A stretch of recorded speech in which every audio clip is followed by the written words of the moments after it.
சென்னை நரியங்காடு காவலர்கள் குடியிருப்பு பின்புறம் உள்ள வரதராஜபுரம் பகுதியில் பாதுகாப்பற்ற முறையில் கட்டப்பட்டு வந்த குடியிருப்பின் 2வது தளம் இடிந்து விழுந்ததில் குழந்தை அதிர்ஷ்டவசமாக உயிர் தப்பியது. இதுகுறித்து அப்பகுதி மக்களுடன் நமது செய்தியாளர் ரஃபீக் நடத்திய கலந்துரையாடலை தற்பொழுது பார்க்கலாம். அந்த இடத்தில் தற்போது வீடு கட்டி கொண்டிருக்கின்றார்கள். வாங்கியவர்கள் வீடு கட்டும் பொழுது எந்தவித ஒரு பாதுகாப்பின்றி வீடு கட்டுகின்றார்கள். குழந்தைகள் விளையாடுகின்றது, பெரியோர்கள், வயதானவர்கள் இங்கே இருக்கின்றார்கள். இப்படி இருக்கும் பட்சத்தில் திடீரென்று தற்பொழுது கட்டி கொண்டிருந்த செவரு மேலிருந்து கீழே விழுந்துட்டு அந்த இடத்தில் சிறு குழந்தைகள் விளையாடியது சற்று தள்ளி போனதால் அந்த கல் கீழே விழுந்து உயிர் சேதம் எதுவும் ஏற்படவில்லை.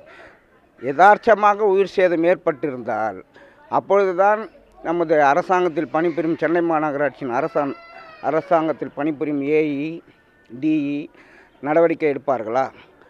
வரும் முன்னே பாதுகாக்க வேண்டும். இந்த கல் வீடு கட்டும் போது அந்த கல் எடுத்தாங்க போட்டாங்க. தண்ணி ஊற்ற வந்தேன், மழக்கம் வந்து உயிர்ந்தா அந்த கல் என் காலை எடுத்து ஒரு விரல எடுத்துட்டாங்க. இதுக்கு யார் 10 பைசா கொடுத்தானுங்களா? 1.5 லட்சம் ரூபாய் செலவு. எங்கேருந்து போவோம்? கேட்டுலாம் சொன்னாங்க அட்ஜஸ்ட் பண்ணிக்கோன்றாங்க. அட்ஜஸ்ட் பண்ணுறது தான் எனக்கு கால் கொடுப்பாரா?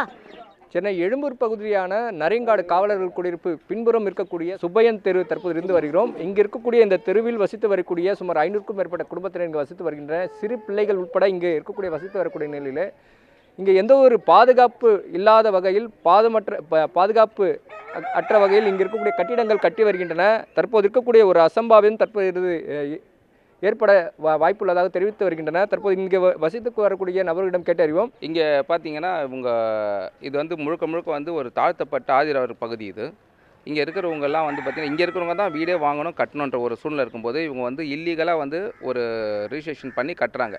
இதில் ஒரு வீடு உடைய கட்டுற முறையே இவங்க பாதுகாப்பற்ற முறையில் தான் கட்டுறாங்க. இப்போ இந்த அம்மா உட்காந்துருக்காங்க, அவங்க பாதுகாப்பு இல்லாமல் தான் உட்காந்துருக்காங்க. மேலே அவங்க எந்த பாதுகாப்பும் பண்ணாமல் இருக்காங்க.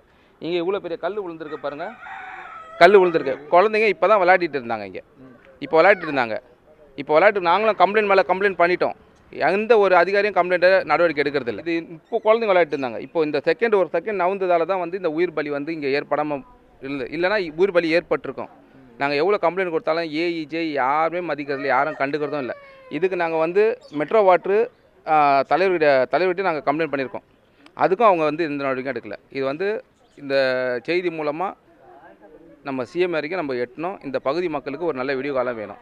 ஒரு அசம்பாவிதம் தவிர்க்கும் வகையிலே இங்கே இருக்கக்கூடிய அடுக்குமாடி குடியிருப்புகள் உடனடியாக பராமரிப்பு இன்றி இங்கே கட்டவிடக்கூடிய நிலையில் சென்னை பெருநகர மாநகர ஆணையர் அவர்கள் கவனத்தில் எடுத்துக்கொண்டு இங்கே இருக்கக்கூடிய பகுதிவாசி மக்களுக்கான வாழ்வாதாரம் எந்த ஒரு பிரச்சனை ஏற்படாமல் தடுக்கும் விதமாக இங்கே நடைபெற்று வரும் அடுக்குமாடி குடியிருப்பு பணிகளை நிறுத்தி உடனடியாக பாதுகாப்பு முறையில் இருக்கக்கூடிய பணிகள் செயல்பட வேண்டும் என்பதுதான் அப்பகுதி மக்களின் கோரிக்கையாக உள்ளது. அது மட்டுமின்றி இருக்கக்கூடிய செவறு விழுந்து தற்போது உயிர் தப்பியுள்ளன. இது குறித்து தான் நம்ம கேட்டு அறிந்து வந்தோம்.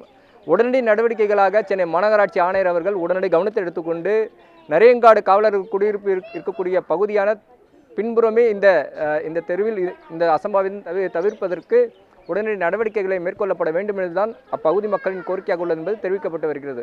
நியூஸ் 7 தமிழ் செய்திகளுக்காக ஒளிப்பதிவாளர் சுந்தருடன் செய்தியாளர் ரஃபீக்.